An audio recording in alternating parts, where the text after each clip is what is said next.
नमस्कार दोस्तों, आप देख रहे हैं ग्लोबल पल्स और मैं हूं परेश पुराणी।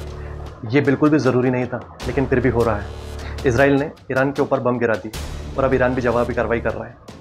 दरअसल ये दुनिया एक ऐसे युद्ध की ओर बढ़ रही है जो या तो दुनिया का नक्शा बदल के रख देगी या फिर लाखों जिंदगियां तबाह कर देगी। ओमान में ईरान और इसराइल के बीच छठे दौर की बातचीत होना तय थी, लेकिन तभी उसके पहले इसराइल के फाइटर जेट्स उड़ान भरते हैं और ईरान के परमाणु ठिकानों को ध्वस्त कर देते हैं, वो भी बिना किसी चेतावनी और अंतर्राष्ट्रीय अनुमति के बिना।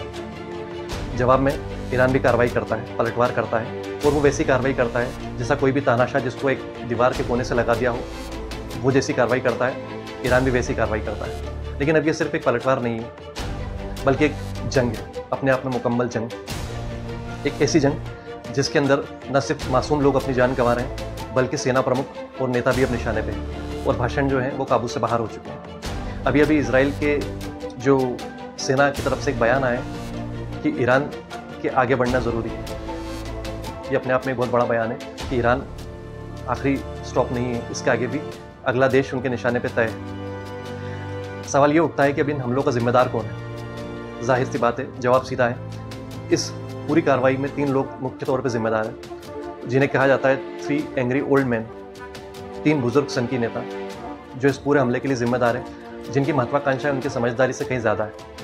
सबसे पहला नाम इसमें आता है इजराइल के प्रधानमंत्री बेंजामिन नेतन्याहू, जिनकी उम्र 75 साल है और जो कई सालों से इस युद्ध का रास्ता देख रहे थे। इससे पहले वो हुतीस के साथ, हमास के साथ, हिजबुल्लाह के साथ ईरान को इजराइल को युद्ध में घसीट चुके हैं। याद कीजिए 2023 की वो घटना जब इजराइल के ऊपर आतंकवादी हमला होता है, जिसमें कई लोग अपनी जान गंवा देते हैं, और नेतन्याहू जो हैं वो न सिर्फ उस हमले को रोकने में नाकामयाब रहते हैं, बल्कि वो इसके ऊपर अपनी जिम्मेदारी भी कबूल नहीं करते हैं।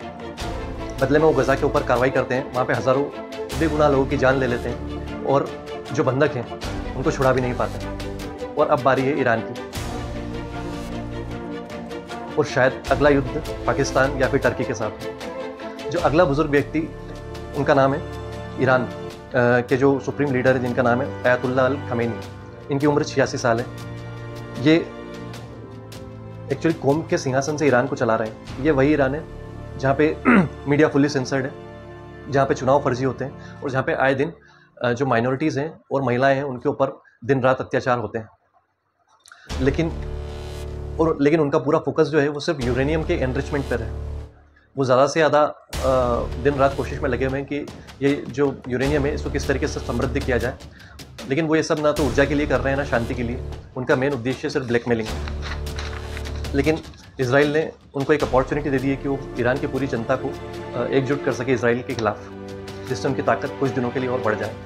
जो तीसरा बुजुर्ग और सनकी नेता है वो अमेरिका के राष्ट्रपति डोनाल्ड ट्रंप, जिनकी उम्र 79 साल है। डोनाल्ड ट्रंप के बारे में ये प्रसिद्ध है कि उनके बारे में कुछ भी नहीं कहा जा सकता। वो कब क्या कहें और क्या करें इसकी कोई गारंटी नहीं है। दरअसल उन्होंने जो परमाणु समझौता था, जो काम कर रहा था, उसको रद्द कर दिया और एक ऐसे समझौते के पीछे पड़े जो सिर्फ हवा में है। उनका एक और सबसे बड़ा ब्लंडर ये है कि उन्होंने नेतन्याहू के उस प्रपोजल के ऊपर अपनी कंसेंट दे दी जो ज़रूरी नहीं था, और जिसके कॉन्सिक्वेंसेस उनकी समझ से बाहर है। दरअसल डोनाल्ड ट्रंप के बारे में कहा जाता है कि वो युद्ध से उतने ही अनभिज्ञ हैं जितने की किताबों से हैं।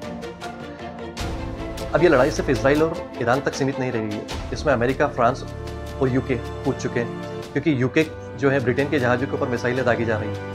यहाँ तक कि जो स्ट्रेट ऑफ हॉर्मुज़ है, जहाँ से दुनिया का टोटल तेल का 20% आता है, वो अब बंद होने की कगार पर है, जिसके परिणाम स्वरूप जो तेल की कीमतें हैं वो आसमान छू रही है, और जो शेयर मार्केट है वो पाताल में जा रहा है। सच, जो एक कड़वा सच है वो ये है कि ये तीनों नेता जो हैं वो नेता तो कम और जुआरी ज़्यादा है, जिसने आपका भविष्य दांव पे लगा रखा है, मेरा भविष्य दांव पे लगा रखा है, और ऐसे लाखों करोड़ लोग और पूरी इंसानियत के भविष्य को दांव पे लगा रखा है। लेकिन इसके पीछे उनकी मंशा क्या है? दरअसल नेतन्याहू जो है वो सत्ता के बेदखल होने के डर से और जेल जाने के डर से ये सब कार्रवाई कर रहे हैं। वहीं जो खेमनी है वो खुद को भगवान समझते हैं, और ट्रम्प जो है वो सेल्फ ऑब्सेस्ड व्यक्ति हैं जो अपनी प्रशंसा के भूखे हैं। अब यदि आपको ये वीडियो सोचने पर मजबूर करता है तो इसे शेयर ज़रूर कीजिएगा, और यदि आपको ऐसा लगता है कि इस युद्ध को आज भी रोका जा सकता है तो कमेंट करके बताइएगा। और आपको सब्सक्राइब इसलिए करना है क्योंकि आज के समय में सच बोलने वाले व्यक्ति काफ़ी कम रह गए हैं। यदि आपको वीडियो पसंद आए तो लाइक कीजिए, शेयर कीजिए, सब्सक्राइब कीजिए।